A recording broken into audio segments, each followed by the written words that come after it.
हरे कृष्णा। आज हम चर्चा करेंगे जन्म और मृत्यु के चक्र से कैसे मुक्त हो सकें। भगवान कृष्णा भगवद गीता के 4 अध्याय के 9वां श्लोक में बोलते हैं, जन्म कर्म च मे दिव्यम एवं यो वेति तत्वतः त्वक्तदेह पुनर्जन्म नैति मामेति स अर्जुन।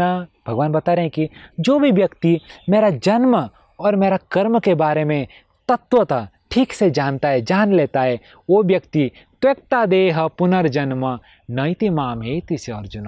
वो शरीर छोड़ने के बाद फिर से वो शरीर में प्रवेश नहीं करता है। देखिए, मैं कुछ उदाहरण बताऊंगा। भगवान का जन्म कैसे होता है। जैसे साधारण एक शिशु जन्म लेता है, हॉस्पिटल में खून से लथपथ होते हैं, ऐसा भगवान जन्म नहीं लेते हैं।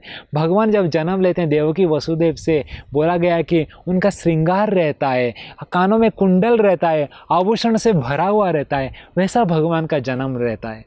देखिए, और जब भी प्रहलाद के ऊपर हिरण्यकश्यप का प्रकोप चल रहा था, तो भगवान एक पत्थर का खंभा से प्रकट होकर जन्म लेते हैं, नरसिंह देव।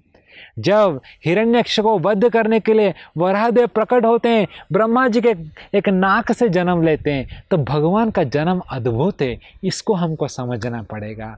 और कुछ मैं कर्म के बारे में बताऊंगा। जैसे कि भगवान जब आए, वृंदावन में आए, तो भगवान बहुत सारे लीलाएं करते थे। तो देखिए, भगवान जब लीलाएं करते थे, एक लीला आता है कि भगवान गोपियों के साथ नृत्य करते थे, रास लीला। तो बोला जाता है कि हम बोलते हैं कि कैसे भगवान दूसरों के पत्नियों के साथ नाच सकते हैं। तो मैं बताता हूँ, एक आचार्य टीका लिखते हैं, जैसे जब भगवान बांसुरी फूंकते थे रात को 12 बजे, कुछ गोपियों को छोड़ते नहीं थे घर से, तो उनको दरवाज़ा बंद कर देते। उस समय भगवान को मिलने के लिए उनका इतना तीव्रता रहता था कि वो गोपियां उस समय पर वो शरीर को त्याग दिए और वो आत्मा के स्तर पर जाके भगवान का रास लीला में भाग लिए। ताकि समझना चाहिए कि जो रास लीला है, ये हम जैसे शरीर के लेवल में जो हम प्रेम करते हैं वैसा नहीं है। ये आत्मा के स्तर पर, एक आध्यात्मिक स्तर पर ये भगवान के साथ आदान प्रदान हो रहा है। ये हो गया जन्म कर्म। तो जो व्यक्ति जन्म कर्म सोच जानता है, त्यक्ता देह, शरीर छोड़ने के बाद जन्म नहीं लेता है, तो उसका उदाहरण आता है नारद मुनि। देखिए, नारद मुनि जो भक्ति वेदांतिस्ट उनके घर में आए थे, उन्होंने जो कुछ उनको बोला था उसको पालन किए, और छोटे से शिशु के आयु में थे, लेकिन बहुत ही सीरियसली उसको उन्होंने पालन किया। और पालन करने के कारण जब उन्होंने वो शरीर को छोड़ा, तो छोटे से आयु में जब शरीर को छोड़ा, तो उनका दूसरा जन्म क्या हुआ? दूसरा जन्म उनका हुआ नारद मुनि बजाए मीणा राधिका रमण राय। तो एक ऐसा शरीर मिला, आध्यात्मिक शरीर, जो कि गोलोक, वृंदावन, वैकुंठ, भवसागर, पाताल किधर भी जा सकते हैं। ये उसका उदाहरण है।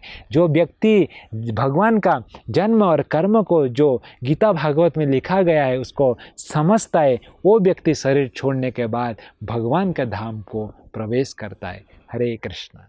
ऐसे ही और भक्तिमय कार्यक्रमों के लिए देखिए हरे कृष्णा टेलीविजन, और इसे प्राप्त करने के लिए आप अपने केबल अथवा DTH ऑपरेटर से संपर्क करें तथा और अधिक जानकारी के लिए आज ही डायल करें 7666 839 839।